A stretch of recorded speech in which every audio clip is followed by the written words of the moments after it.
The joy of accomplishment. Joy is always the accompaniment of a task successfully accomplished. An undertaking completed, or a piece of work done, always brings rest and satisfaction. When a man has done his duty, he is light-hearted and happy, says Emerson, and no matter how insignificant the task may appear, the doing of it faithfully and with whole-souled energy always results in cheerfulness and peace of mind.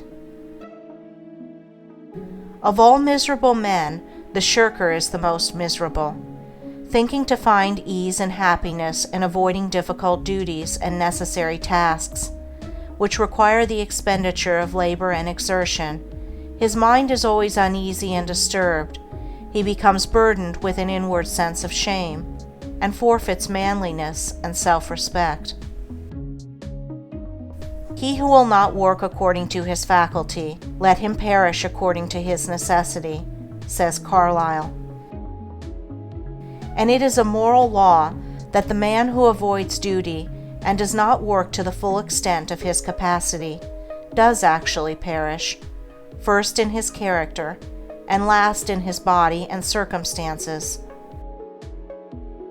Life and action are synonymous, and immediately when a man tries to escape exertion, either physical or mental, he has commenced to decay. On the other hand, the energetic increase in life by the full exercise of their powers, by overcoming difficulties, and by bringing to completion tasks which called for the strenuous use of mind or muscle. How happy is a child when a school lesson, long labored over, is mastered at last. The athlete, who has trained his body through long months or years of discipline and strain, is richly blessed in his increased health and strength, and is met with the rejoicings of his friends when he carries home the prize from the field of contest.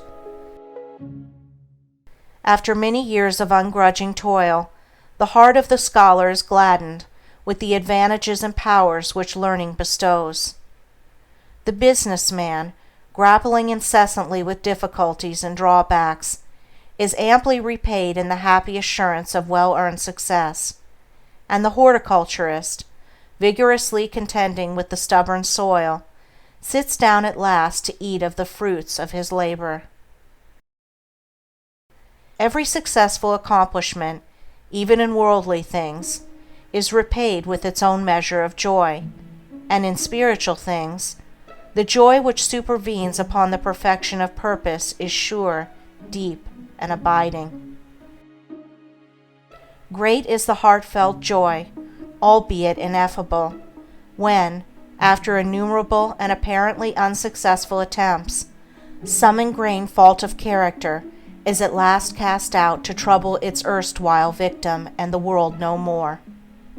The striver after virtue, he who is engaged in the holy task of building up a noble character, tastes, at every step of conquest over self, a joy which does not again leave him, but which becomes an integral part of his spiritual nature. All life is a struggle. Both without and within, there are conditions against which men must contend.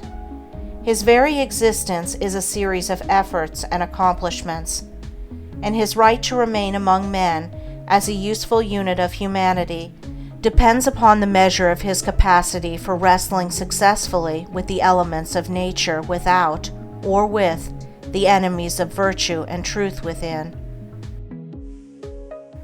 It is demanded of man that he shall continue to strive after better things, after greater perfection, after higher and still higher achievements. And in accordance with the measure of his obedience to this demand, does the angel of joy wait upon his footsteps and minister unto him. For he who is anxious to learn, eager to know, and who puts forth effort to accomplish, finds the joy which eternally sings at the heart of the universe.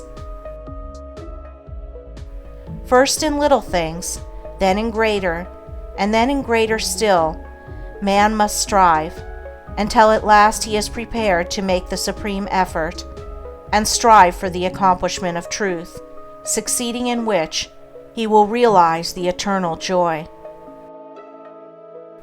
The price of life is effort. The acme of effort is accomplishment. The reward of accomplishment is joy. Blessed is the man who strives against his own selfishness.